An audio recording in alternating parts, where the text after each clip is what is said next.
The transport ship smelled like burned copper and recycled air, and I hated every breath of it.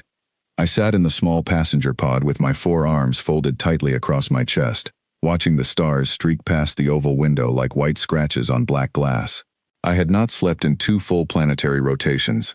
I had not eaten since the ceremonial send-off, where Elder Vorath had placed his heavy hand on my shoulder and told me, in front of the entire conclave hall, that I should consider this a great honor. An honor. They were sending me to a human. I had prepared for a great many things in my life. I had not prepared for that particular version of an honor. I am Velshera, 3rd daughter of the Yelm Collective. My skin is the deep blue of still ocean water before a storm. My forearms are long and precise, built for the kind of fine diplomatic work that my mother spent her whole life perfecting before the illness took her when I was 19. I speak 9 languages with full fluency, and a 10th with workable accuracy. I have read every treaty signed between the Galactic Concord's 23 member species going back 400 years. I know the humidity preferences of the Keth, the silence rituals of the Doron, the complicated grief customs of the Pelhari, and the 17 ways that the Vorkai communicate territorial warning through posture alone. I have studied, I have trained, I have done every single thing that was asked of me, year after year, without complaint and without reward, because that is what 3rd daughters of the collective do. They serve, they perform, they go where they are sent. And still, no one asked me if I wanted this one. The human file sat open on my datapad, and I had read it so many times the words had stopped making sense and become just shapes. Marcus Calloway, age 31 by the Earth Standard Calendar, former combat medic with the United Earth Defense Corps, currently assigned as a xenobiology researcher at the Concord's Joint Science Station on Relay Point 7, which was exactly where this transport ship was taking me, at a speed that suddenly felt much too fast. Height, average by human standards, which meant he would barely reach my shoulder. The file listed his eyes as brown, his hair as dark, and his temperament as, quote, cooperative and self-directed, end quote. There was a photograph. In it he was standing in a medical bay on a ship, not looking at the camera, looking at something to the left of it, with the focused expression of a person who has found something that requires their complete attention. None of that told me what I actually needed to know. Every Yelm counselor who had sat with me in the weeks before departure had said essentially the same things, varying only in how much they cushioned the delivery. Humans are unpredictable. Their emotional responses are large and difficult to interpret accurately from the outside. They have a documented tendency toward what they themselves call attachment, and those attachments can become possessive in ways that restrict the movements and choices of those around them. Their history is soaked in conflict. They have started more wars in their own short planetary history than any species currently in the Concord had started in a comparable period. They domesticated wolves, which is something no other known species in the galaxy has ever attempted or wanted to attempt, and that fact alone should communicate something important about the nature of their instincts. Elder Vorath had been considerably less delicate about it. He had sat across from me at the long black table in his chambers and explained the political logic with the flat efficiency of someone reading a cargo manifest. The Yelm Collective needed a binding political tie to Earth. The humans had just repelled a full Vorkai fleet assault with losses that should by any calculation have been catastrophic, but were not, largely because Earth's forces refused to retreat even when the tactical mathematics were clear. The Vorkai had expected a species that would evaluate survival probability and act accordingly.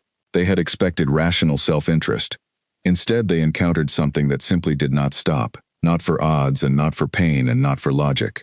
3 allied species had been pulled back from complete destruction during that conflict, specifically because human units had continued defending positions that had no strategic value for Earth itself. The galaxy watched the final engagement in silence and then continued to be very quiet about it for a considerable time afterward.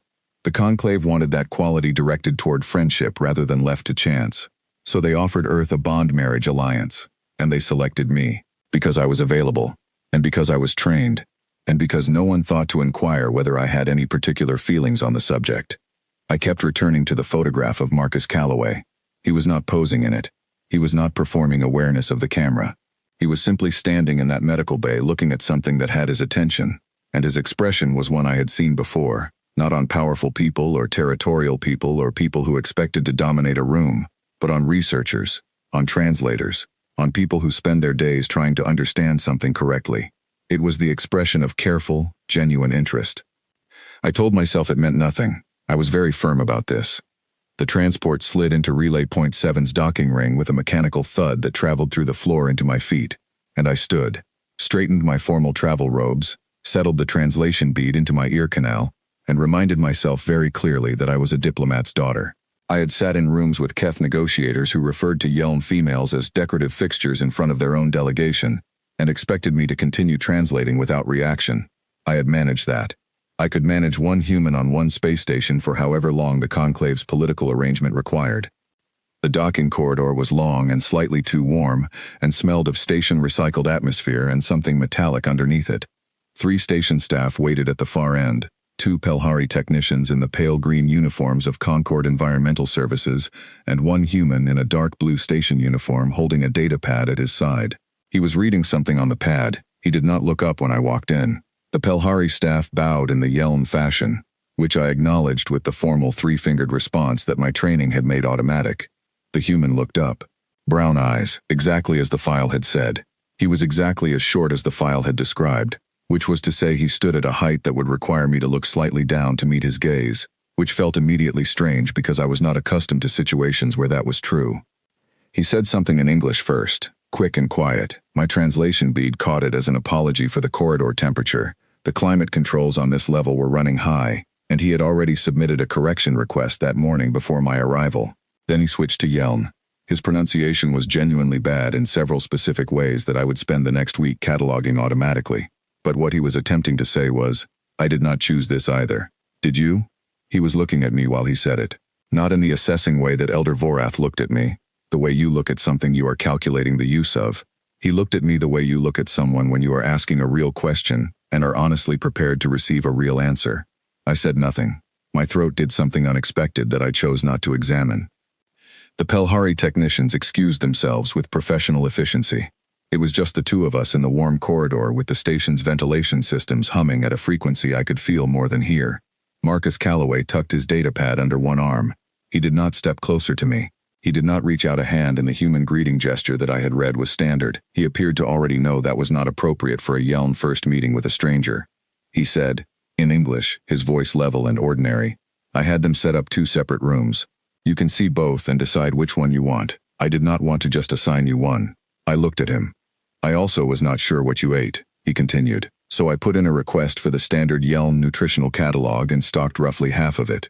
Some items looked like they needed refrigeration, and some looked like they needed to stay warm, and I was not confident I had sorted them correctly, so I labeled everything with my best guess. I may have gotten things wrong. Please let me know. He said all of this in a matter-of-fact tone. Not nervous, not performing generosity for an audience. He spoke the way people speak when they have made a list of things to do, done them, and are now simply reporting the results. The list, I understood in that moment, had been made for my benefit. He had made a list of things that would make a stranger's arrival less difficult, and then completed every item on it before I walked through the door. And he was not mentioning this as something to be thanked for. He was mentioning it so I would know where things were. You researched Yeln dietary requirements, I said. It came out as a statement rather than a question.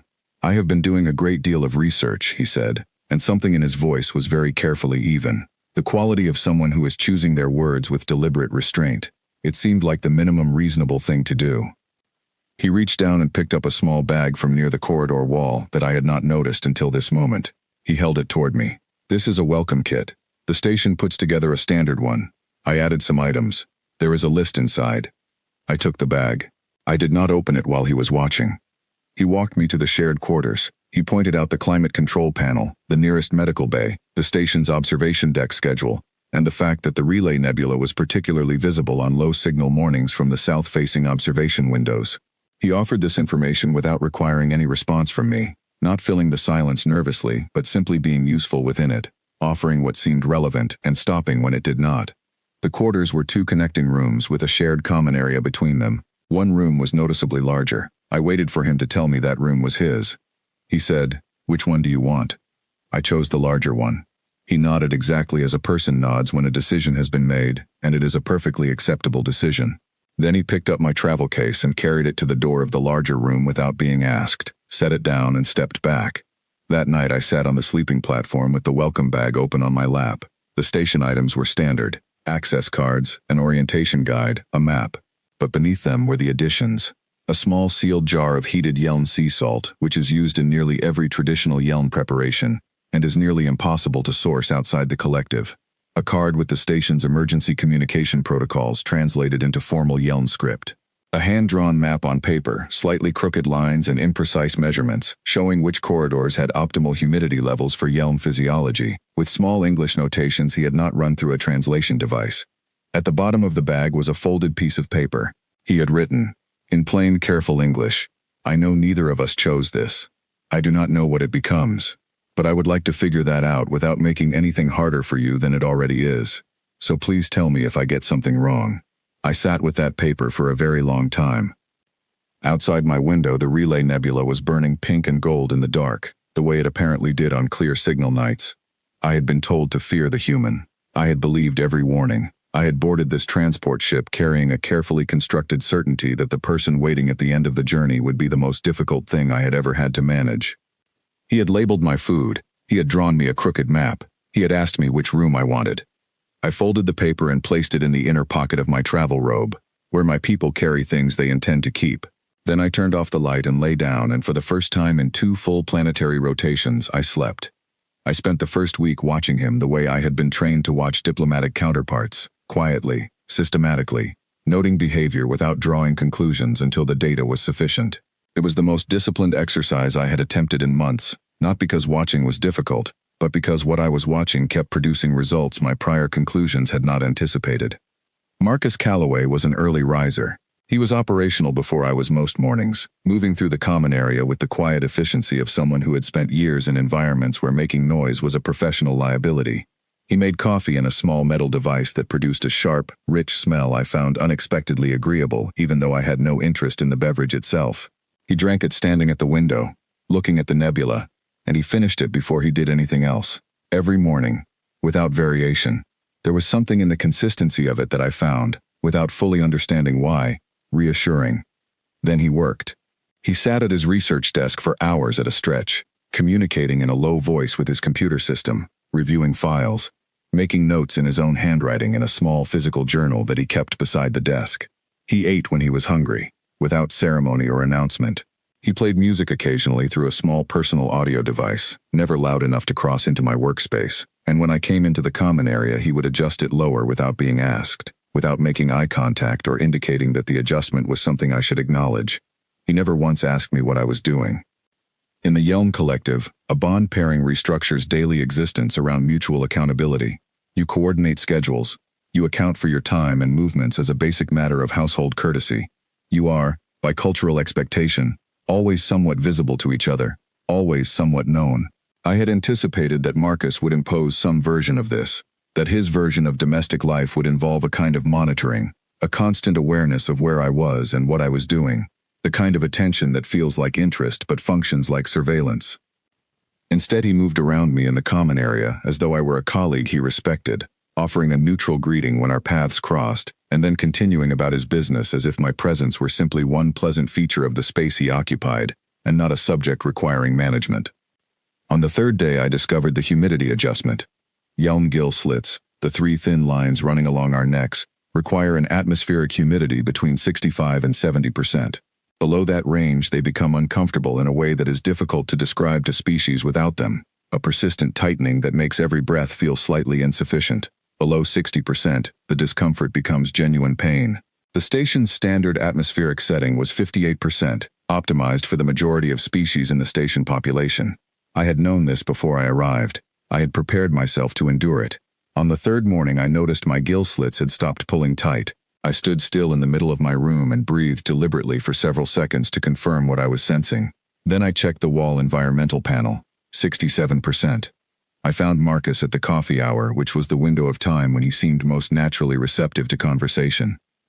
He looked up from his cup. I asked him about the humidity reading. He said, without particular emphasis, that he had submitted a request to Station Environmental Services to have our section recalibrated to Yelm optimal levels, that it had taken 2 processing days, but that he was glad it had come through.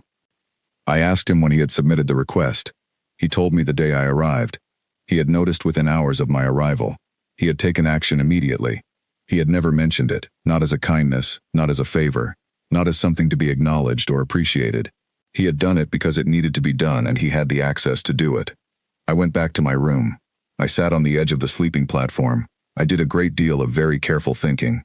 On the fourth day, he left a covered dish on the counter without a word and went back to his desk. I worked at the common area table for 43 minutes before I admitted that the smell was making concentration impossible. It was warm and carried the salt sea quality of Yelm cooking. It was not quite right. The ratios were off in at least 2 ways I could identify immediately, and probably a third that would become clear while eating.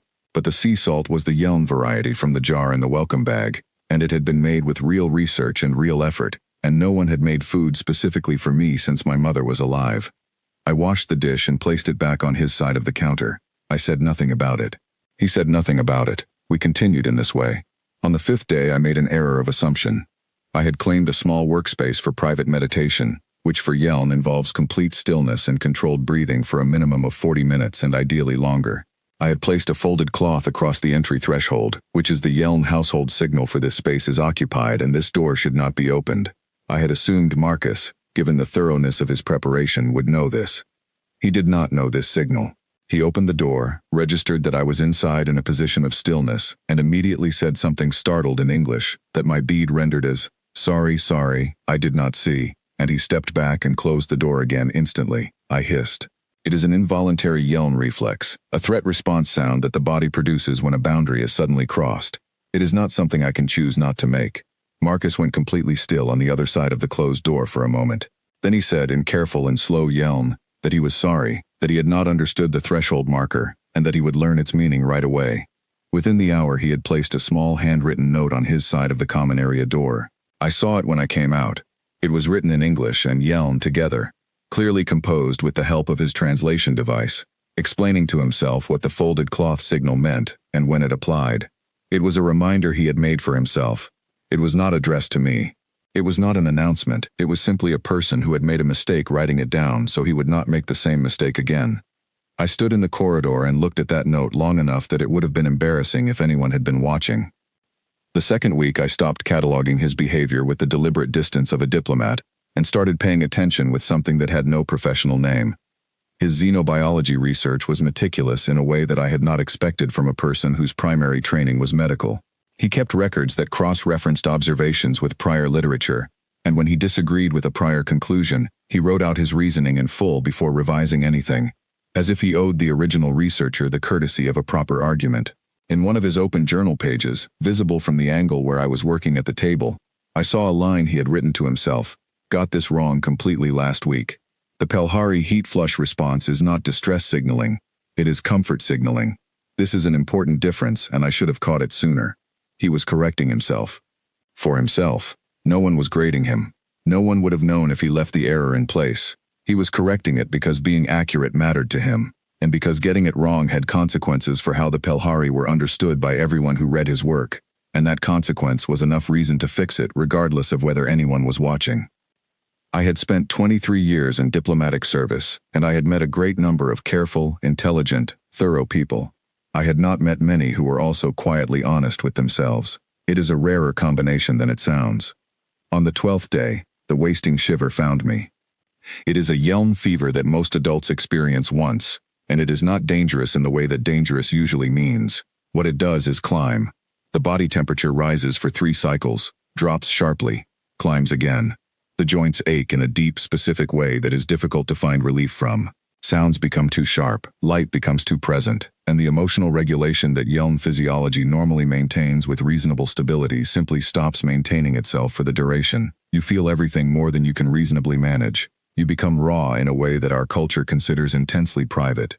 You do not let people see you in the shiver. You close your door and you endure it in the dark, and you come out the other side with your composure intact, because composure is the one thing no illness can require you to surrender. I closed my door. I turned off all but one light. I turned the temperature up slightly because the cold felt wrong against my skin. I lay on the sleeping platform and I told myself I was fine and I would continue to be fine, and this would pass the same way it always passed. Approximately 4 hours later, I heard Marcus sit down on the floor on the other side of my door. I know the floor in that corridor makes a particular sound when significant weight settles onto it slowly. I had memorized that sound without meaning to, the same way you memorize the sounds of any space you live in. He sat down against the door and was quiet for 1 full minute, and then he began to speak. He did not knock, he did not ask permission. He did not offer help or ask what I needed. He simply sat down against the door and started talking in English, at a volume that was low enough to be gentle, and clear enough for my bead to catch. He talked about Portland, his home city on Earth, a place where it rains for 8 months of the year, and the people had developed a particular and passionate relationship with indoor warmth and hot beverages as a direct survival response. He described the streets, the particular green quality of everything in spring when the constant rain finally became worthwhile. He talked about his grandmother's kitchen, the smell of something she made on cold evenings that involved cinnamon and apples and a kind of pastry he had never successfully reproduced despite 3 years of periodic attempts.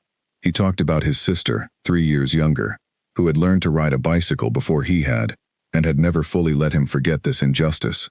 He talked about a tree in the garden of the house he grew up in, an old and very large tree that made a sound in the wind that he said was genuinely difficult to describe accurately, something between a hum and a rush and a kind of breathing, and that he had not understood how much he would miss that sound until he was sitting in a research station 17 light-years from it. None of it required me to respond. None of it implied that I was supposed to be listening. He was simply sitting on the floor on the other side of a closed door, talking into the quiet, and the talking was soft and unhurried, and the stories were real stories from a real life, and the aching in my joints was still present, but it was somehow less absolute with a human voice on the other side of the door. He was there the second night.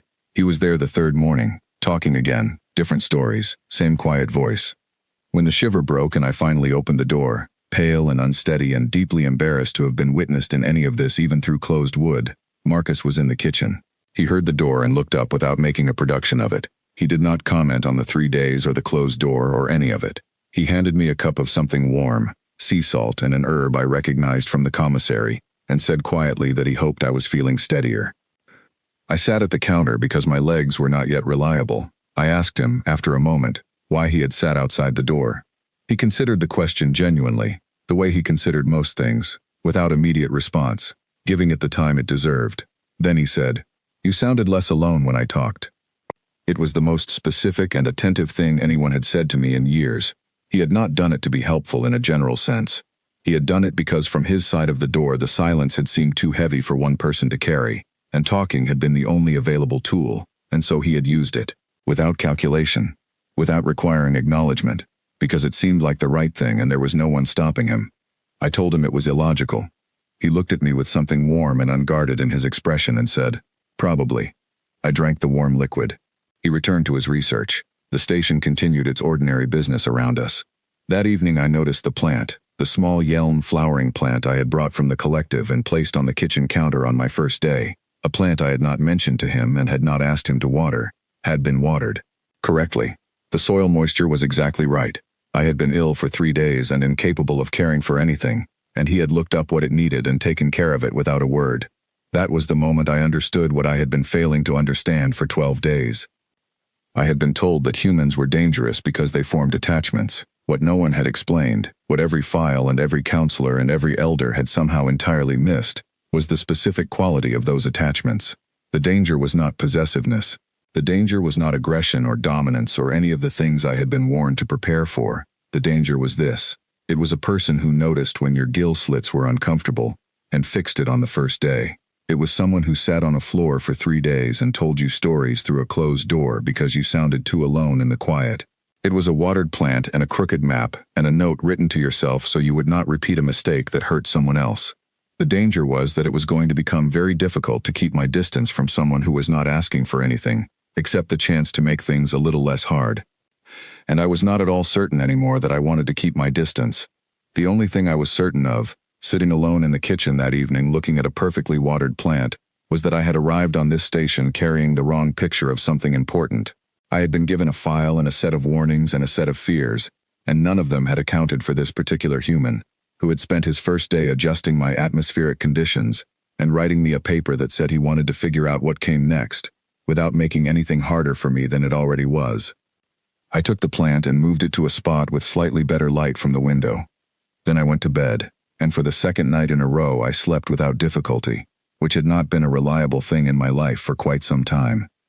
The message came on an ordinary morning when the nebula was doing something particularly vivid through the south window, and Marcus was deep enough in his research that he had not noticed, and I was reviewing a translation assignment at the common area table. The Galactic Concord Diplomatic Bulletin arrived on the official frequency, and I almost filed it with the routine administrative updates. The Yeln Collective seal paired with the Concord seal stopped me. I read it once, I read it again.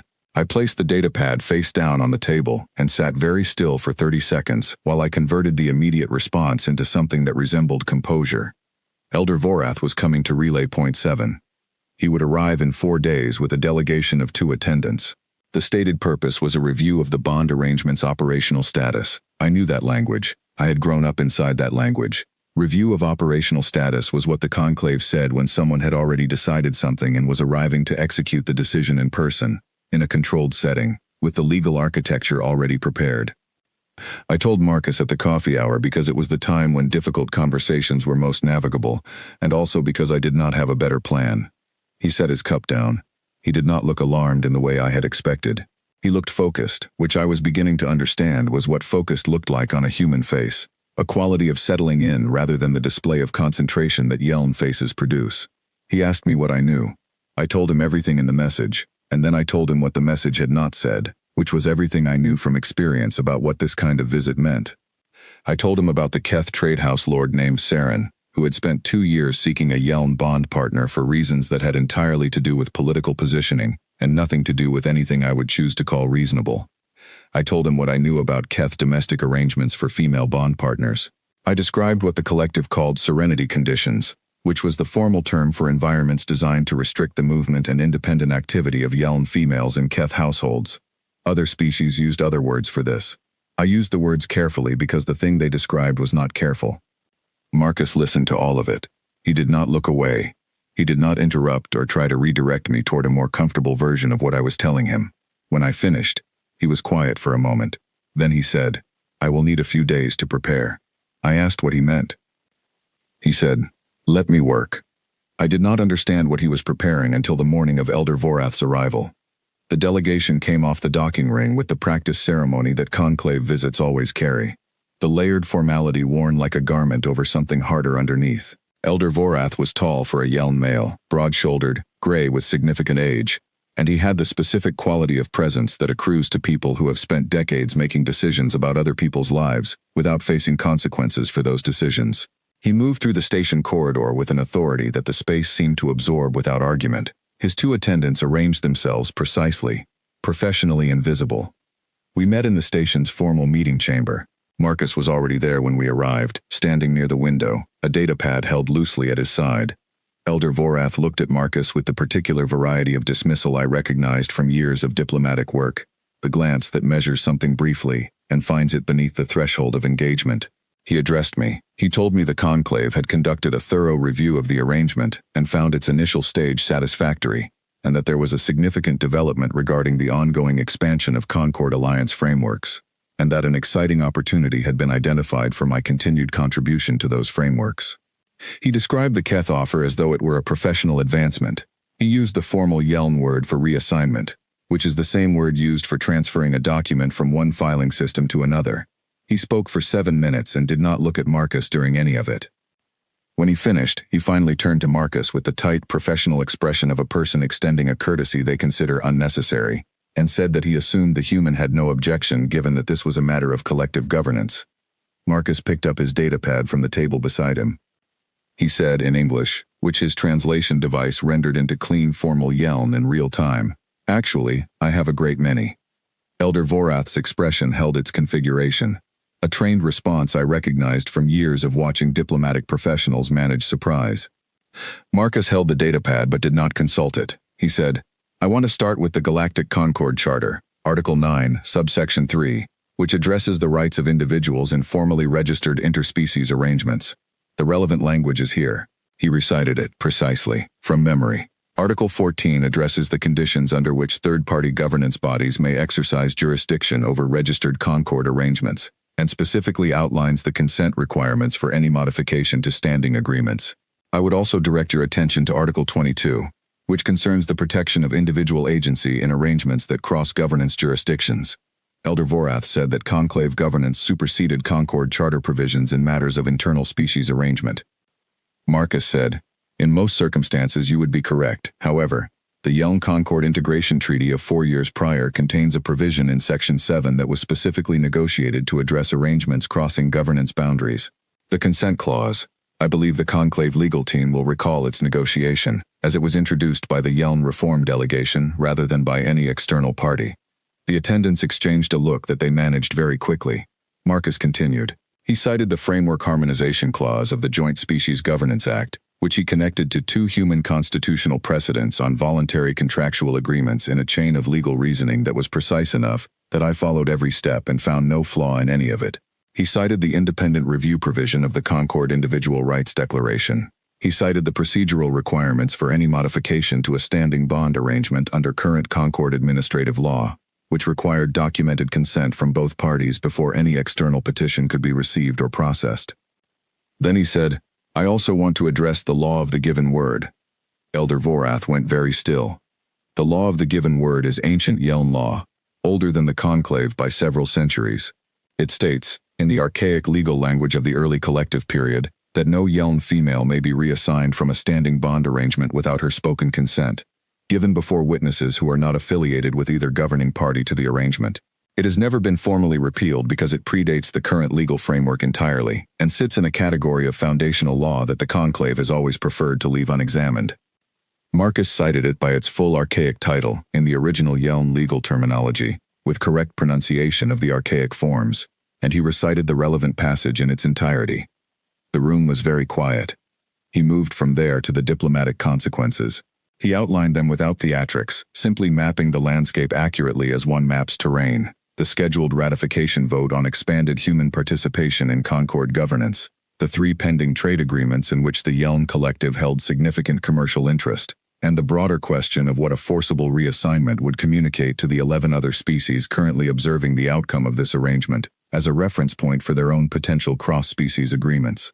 He did not threaten anyone with anything. He simply described what was true, and allowed it to mean what it meant. He spoke for 22 minutes total. He did not consult the datapad once. When he stopped, the silence in the chamber was the specific quality of silence that follows when someone has said everything there is to say, and there is genuinely nothing left to add to it. Elder Vorath looked at me. For the first time in my memory of him, he looked at me and did not know immediately what to say. He was looking at me because I was the variable he had failed to account for. He had arrived expecting a certainty, a person whose choices were irrelevant because they had never mattered before. And he had found instead that a human had spent weeks learning ancient Yelm law, specifically so that in this room, in this moment, my voice would have legal weight. My voice. He had armed my voice. The elder said he would need to consult with the Conclave Legal Division before any further steps could be taken. He said it in the tone of someone who has stepped onto what they believed was solid ground and found it was not. Marcus said that was perfectly reasonable and that he looked forward to the Conclave's considered response. He said it pleasantly. He meant it. The delegation left within the hour. They had arrived with every intention of moving me the way furniture is moved, without consultation and without apology, and they left with nothing, legally or diplomatically, and everyone in that room was aware of this. Marcus stood at the chamber window and watched the docking corridor feed on the wall monitor until their transport registered departure clearance. His shoulders were straight, his hands were still. When the clearance confirmed, his shoulders came down by a degree or two that I would not have noticed if I had not been watching him very carefully for several weeks. I walked to where he was standing. I asked him when he had learned all of it. He turned to look at me. He said, "The day after we bonded, it seemed like a good idea to know your rights. Simple, direct, delivered without gravity or expectation of praise. All of it," I said. "From the beginning. Every line," he said. "Every clause. I wanted to make sure that if someone came here trying to take away your choices, they would have a very careful, very specific, and very legally disappointing experience trying to do it." Outside the chamber window, the docking ring lights were cycling through the green departure sequence. I understood then what I had been slowly, incrementally, undeniably understanding for weeks. Every small thing had been the same thing. The humidity on the first day, the door note, the nights on the floor outside my room, the plant, the map, the paper at the bottom of the welcome bag. It had all been one continuous statement, made in whatever medium was available, that I was a person whose choices were real, and whose presence was not an arrangement to be managed but a life to be respected. He had been saying this since the moment I arrived. He had been saying it before I arrived, in the preparation, in the research, in the ancient law memorized for my protection. He had been saying, "You are here and you are real, and I will not treat you as anything less than that." Nobody had ever said that to me before. Not with that consistency. Not with that completeness. Not across 2 months of daily evidence that never required my gratitude to continue. We walked back to the quarters in the ordinary corridor of Relay Point 7, and outside the windows the nebula was burning pink and gold as it always did, and nothing about the station had changed. But I was carrying something different than I had carried into that meeting chamber, something that had needed the weight of all 22 minutes to become real. He had gone to that room prepared to defend me. He had prepared for months, quietly, alone, telling no one, because it was the right thing to do. That was the moment I stopped observing Marcus Calloway and started knowing him. I thought about that walk back to the quarters for a long time afterward. The corridor was the same corridor it had always been. The ventilation hum was the same hum. The ambient humidity was 67%, as it had been since the third day, because of a man who had submitted a request before I had finished unpacking. None of it had changed. But I was not the same person who had walked in the other direction 2 hours earlier, and the difference was not something I could attribute to a single event or a single sentence. It had accumulated, slowly, specifically, without announcement, the way most true things do. I had spent 2 years in diplomatic postings before this assignment, sitting in rooms with people who wielded power and called it something else. I had watched negotiators frame restriction as protection, and the removal of choice as a form of care. I had translated those framings into 9 languages with professional accuracy and no personal comment. What I had not seen, in 2 years of that work, was a person who held genuine power and spent the entire duration of that power creating conditions for someone else's freedom rather than their own advantage. That was what Marcus had done in that meeting chamber. He had possessed the ability to benefit from the arrangement. He had chosen, from the very first day, to use that ability in the opposite direction. Now Elder Vorath was gone, and the station corridors were exactly as quiet and ordinary as they had always been. And I walked back to the shared quarters carrying something that had no name in any of the 9 languages I spoke, but that I understood completely in the language that does not require words. I made my own tea that evening, alone in the kitchen, for the first time since arriving. I got the sea salt measurement wrong because my hands were thinking about something else. I drank it anyway, standing at the window, watching the nebula burn its gold and patient pink. The plant had been watered. Of course it had. I pressed 2 fingers briefly to the center of my chest, alone in the room, in the direction of nobody visible. Then I washed my cup and went to bed, and when I slept I did not dream of transport ships or conclave halls, or the things I had been told to be afraid of. 15 days after Elder Vorath's departure, the small Yelm flowering plant on the kitchen counter produced a single blossom.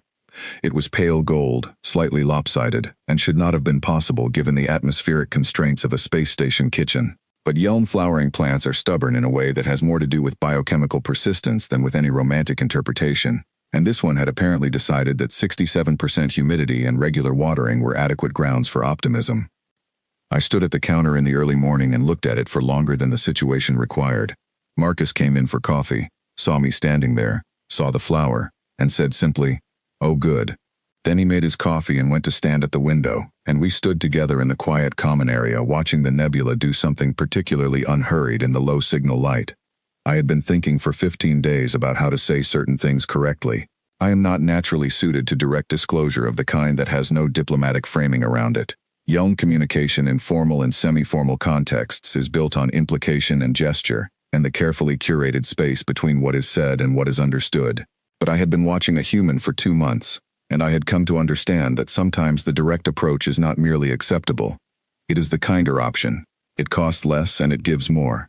I told him I had been afraid of him before I arrived. He turned from the window. He did not look surprised, exactly. He looked like someone receiving information they had suspected but not confirmed.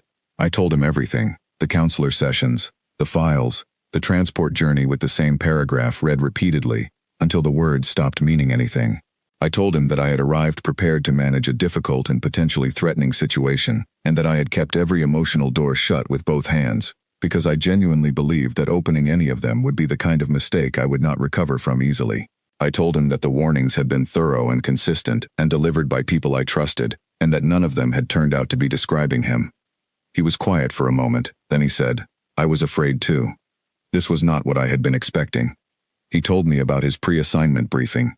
The documentation on Yelm bond customs that he had received described a social structure in which the female partner occupied a legally and socially subordinate position, where her movements and choices were organized around the needs and preferences of the household arrangement rather than her own. He said he had spent the entire journey to Relay Point 7 trying to understand how to exist in a situation he could not fully comprehend without causing harm to someone who had not chosen to be in it any more than he had.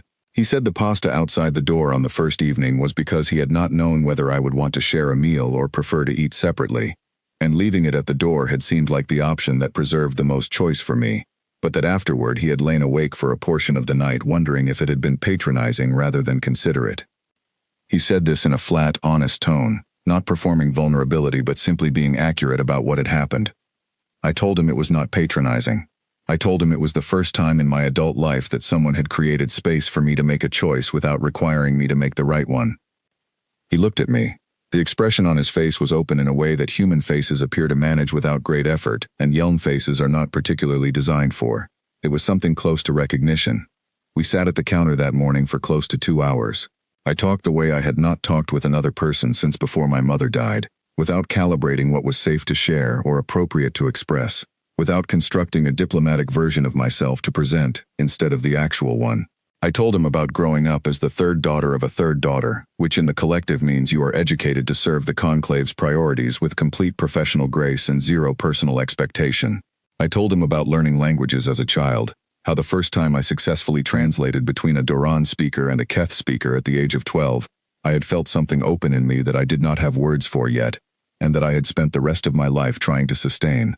I told him that I had believed for a very long time that the opening was enough, that having a purpose was enough, that wanting anything beyond purpose was a luxury I had not earned and probably should not trust.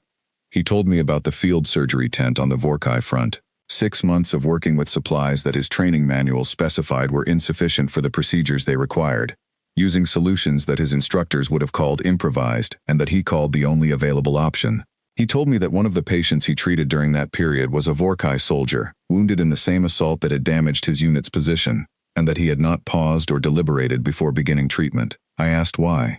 He thought about it in the honest way he thought about everything, without rushing to an answer that sounded better than the true one. He said, "Because she was hurt. That is enough of a reason." I sat with that for a moment. Because she was hurt. Not because of treaty obligation. Not because of diplomatic consequence. Not because it was strategically valuable. Because a person was hurt and he could help, and the chain of reasoning ended there. It was the most complete ethical statement I had heard from another person in my professional life, and he had delivered it with the ease of someone stating a fact they had never genuinely questioned. I asked him then the question I had been building toward for most of 2 months. Why did humans fight so hard for 3 species they had known for less than a year? What was the actual calculation? He was quiet longer with this one. He looked at his coffee. He looked at the nebula. He appeared to be genuinely searching for the honest version of the answer, rather than the version that sounded well in conversation. He said, "We have been alone for a very long time, not in space, before space. We grew up on one planet and one solar system, completely alone in a universe that showed no sign of noticing us, for our entire history. We looked at the stars for thousands of years and asked whether anyone was out there, and the answer was silence every single time.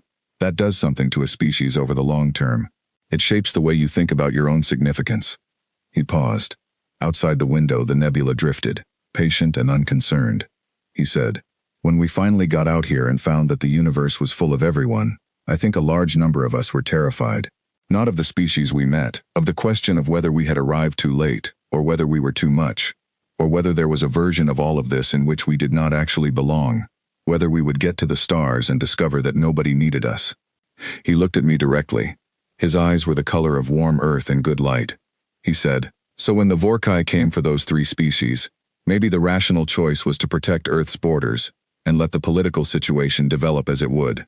But I think most of us looked at those worlds and thought, if we do not help them, if we calculate the cost and decide the math does not work out, then we will have answered the question we were most afraid of. We will have proven that we showed up to the rest of existence and mattered to no one." The nebula burned outside the window. I understood humans in that moment in a way that no briefing document or diplomatic training had come close to preparing me for. They were not aggressive because they were reckless. They were not tenacious because they lacked the capacity for rational assessment. They were tenacious because they were afraid of meaninglessness, and the only answer they had ever found to that particular fear was to make themselves necessary to something outside themselves. They adopted causes. They adopted people. They flew 17 light years from home and adjusted the atmospheric humidity on the first day, and learned ancient laws, and sat on cold floors for 3 days, because if they were useful, if they were needed, if they mattered to even one other person in the vast and mostly indifferent dark, then the silence was bearable. I said, "You matter to me." I had not planned to say it. It arrived fully formed before I had finished the thought, and by the time I understood what I had said, it was already in the air between us and could not be recalled. He looked at me. The openness in his expression did not close. He said, quietly, "You matter to me too. You have for a while now." I told him he had gotten the sea salt ratios wrong on 3 separate occasions over the course of 2 months. He laughed, the real kind, unguarded, the kind that does not think about how it sounds. He said he knew. He was still working on it. I told him I would show him the correct method. He handed me the jar. We spent the rest of the morning in the kitchen, and I taught him the first 3 foundational principles of Yelm cooking, and he understood one of them immediately, and grasped the second one approximately halfway, and attempted the third one with such spectacular misapplication of the principles I had just explained, that even I laughed, and it was the first time I had laughed in 2 months, and the sound of it surprised me slightly, like something coming back into a space where it had been absent long enough to be almost forgotten. The lopsided flower watched everything from its counterposition without comment.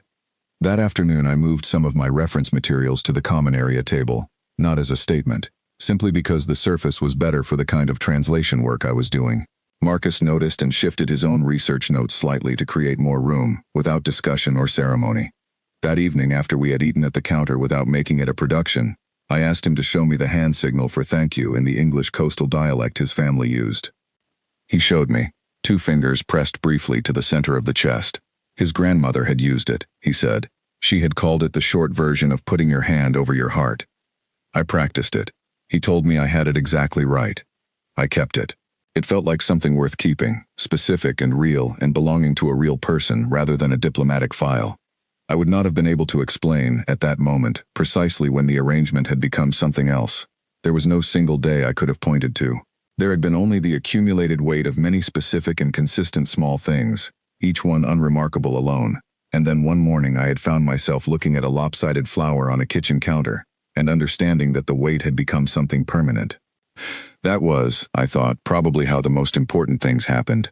Not in dramatic moments, but in the slow accumulation of evidence that could no longer be ignored.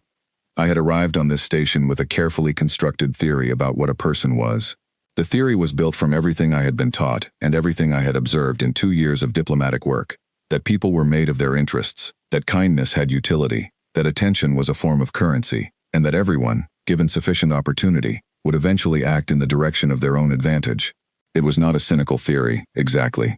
It was a protective one. If you understood what people wanted, you could predict what they would do, and if you could predict it, you could prepare for it, and if you could prepare for it, you could not be surprised.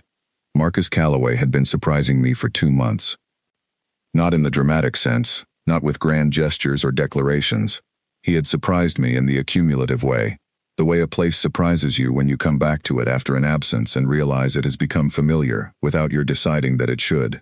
He had surprised me by being consistently, quietly himself, day after day, in the small kitchen and the shared corridor and the warm common area at 67% humidity, and by being himself in a way that did not require me to be anything in particular except present. That was the thing I had not been prepared for. Not a person with demands. A person with room. I had spent 23 years filling whatever shape the room around me required. Third daughter. Diplomat's assistant. Collective representative. Bond partner. Each label had come with its own required dimensions, and I had fit myself into each one with professional precision, because that was what I had been trained to do, and because I had genuinely believed, for most of those years, that the fitting was the point, that the purpose was the person. Marcus had not given me a shape to fill. He had given me space to find out what shape I actually was. That was, I thought, looking at the lopsided flower on the counter in the thin morning light, a more significant gift than he likely understood. Or perhaps he understood it precisely. I was no longer entirely certain which was more characteristic of him.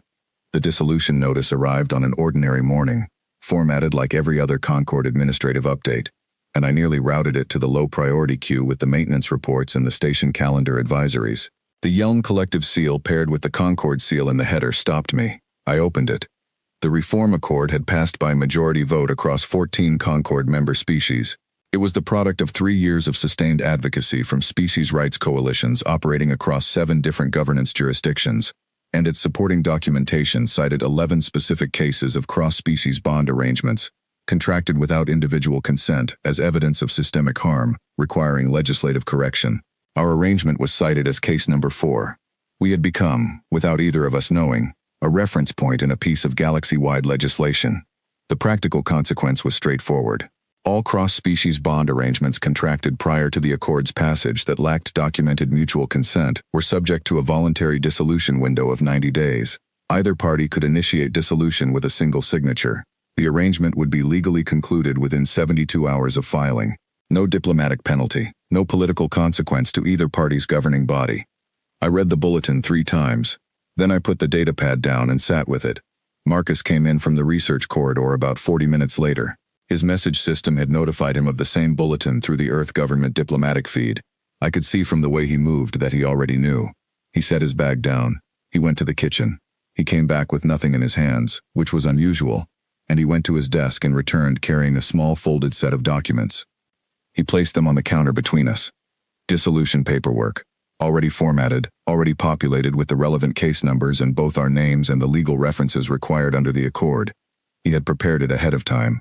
He had done it so that I would not have to find a form and fill it in myself while navigating whatever I was feeling. He had removed that particular friction from the process.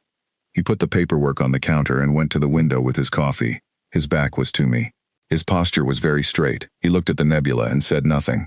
I looked at the paperwork, 3 pages. The 3rd page had a signature line at the bottom, and below the line, in 4 languages, it stated that the signatory was acting of their own free will and without coercion. Of their own free will.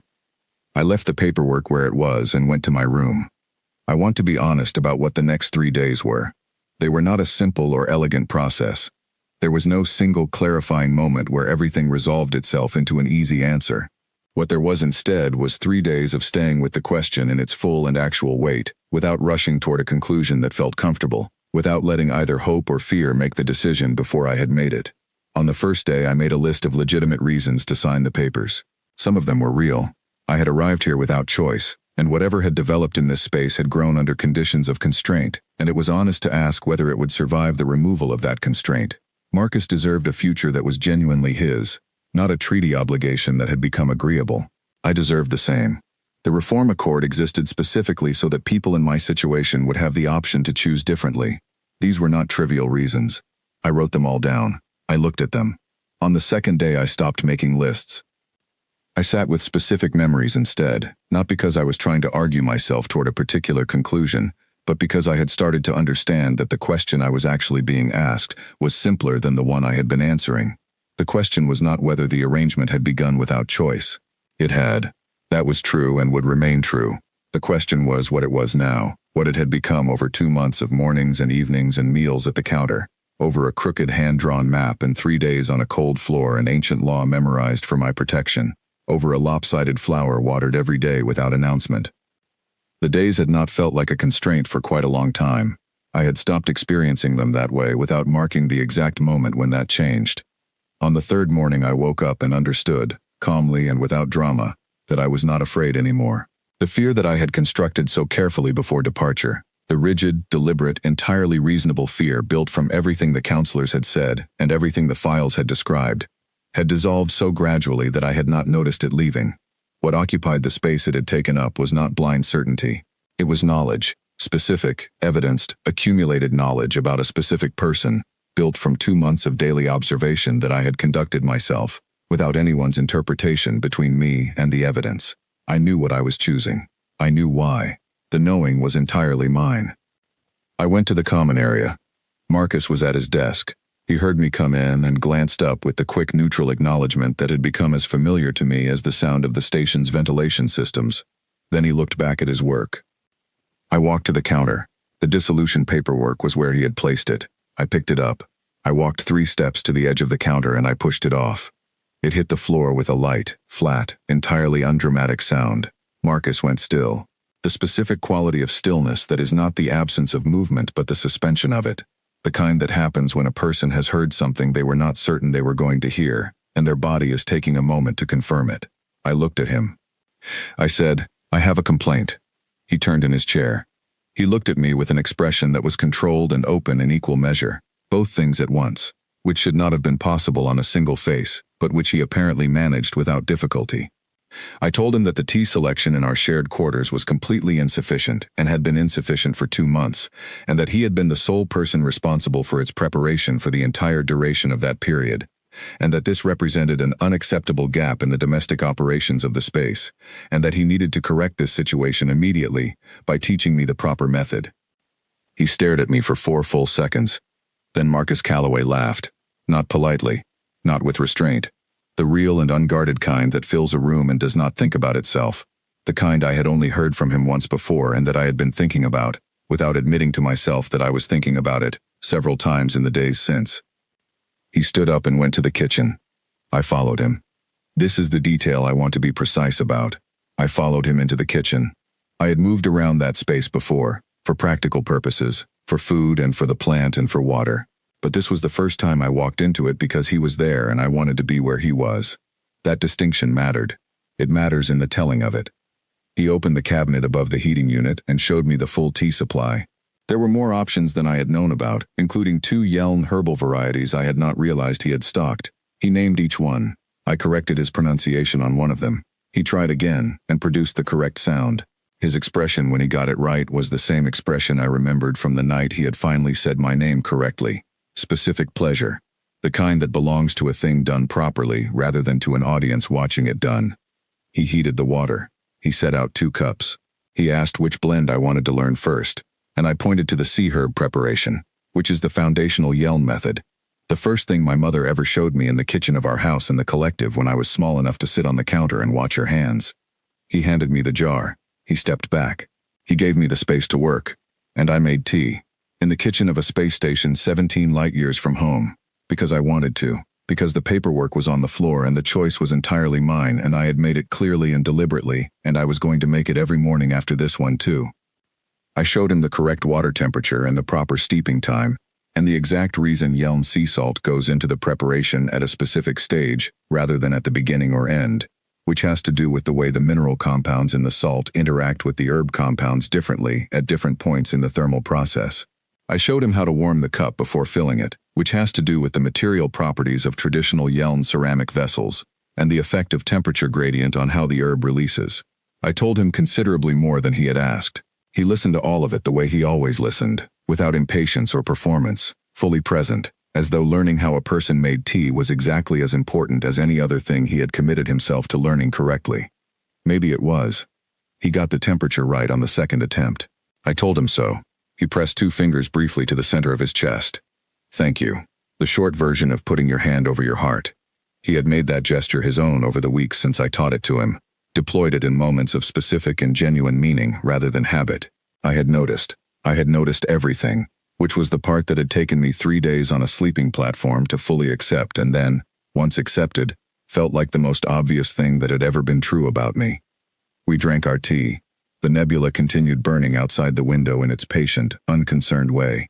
The plant on the counter was still producing its lopsided gold blossom, unbothered by any of the physics that should have prevented it.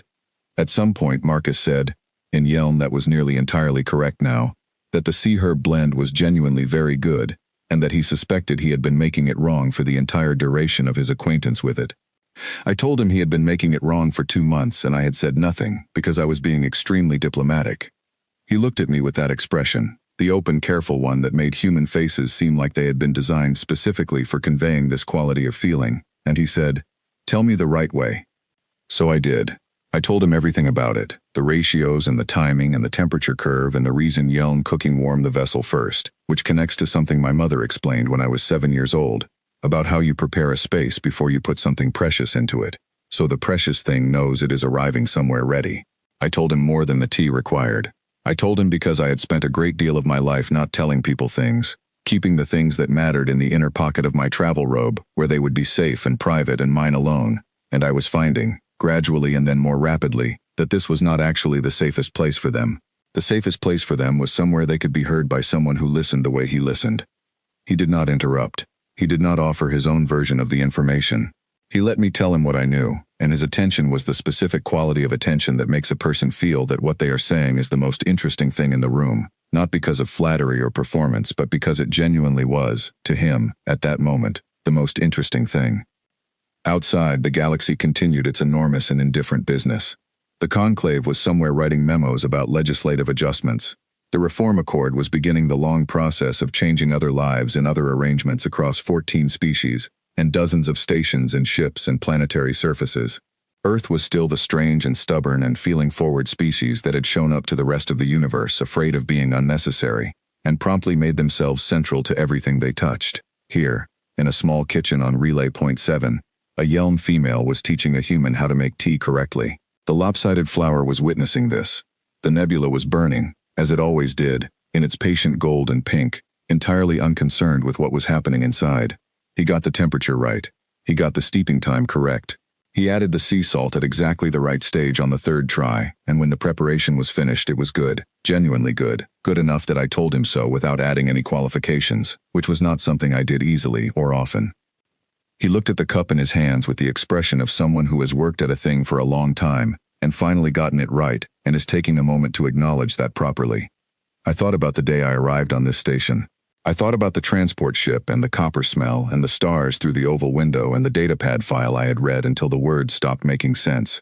I thought about walking into a warm corridor expecting to find the thing I had been warned about, and finding instead a person who apologized for the temperature and asked which room I wanted, and left a crooked map in a welcome bag. I thought about the folded paper at the bottom of the bag, still in the inner pocket of the travel robe hanging in my room. I know neither of us chose this. I do not know what it becomes, but I would like to figure that out without making anything harder for you than it already is. He had been as good as that paper for every day since. What I had come to understand, through the slow and specific accumulation of 2 months of evidence, was that the most important things do not announce themselves. They do not arrive in a single dramatic moment that you can identify clearly and point to later. They arrive the way humidity adjusts and plants get watered and doors get notes written on them, quietly, consistently, without requiring an audience, because the thing itself is the point and not the recognition of it. I had been sent here because the conclave needed a political alignment. I had arrived terrified. I had spent the first days building walls with both hands, and then, day by day, without any single moment I could have identified in real time as the moment, the walls had simply stopped being necessary. Freedom is not the absence of a bond. That was the thing I had not understood when I boarded the transport ship, and that was what 2 months with one patient and specific and quietly extraordinary human had taught me without once stating it directly. Freedom is the capacity to look at where you are and decide, with clear eyes and an honest assessment, and no one requiring you to decide anything in particular, that you are choosing to stay, that the place is worth staying in, that the person is worth staying near. That is what the Accord's paperwork had given me, in the end. Not an exit, a choice. The proof that what I was doing now, standing in this kitchen making tea that I would teach him to make correctly, was something I was doing because I had evaluated all available options and selected this one deliberately and completely of my own will. The short version of putting your hand over your heart. I picked up my cup. The tea was the right temperature. Outside the station, the nebula was burning the way it always burned, unconcerned with the small and significant things happening inside the hull, the way enormous things are always unconcerned with the specific and human-scaled moments that turn out, in the end, to be the whole point of everything. Marcus picked up his cup too. He looked at the nebula. He said, in Yelm that was nearly perfect now, "Thank you for showing me." I looked at him. I looked at the plant. I looked at the cup in my hands. I pressed 2 fingers briefly to the center of my chest. Then I looked back at the nebula, and we stood together in the kitchen in the quiet, and neither of us needed to say anything else, because some things do not need words once they are real. This was real. This was mine. I had chosen it. And that, in the end, was everything.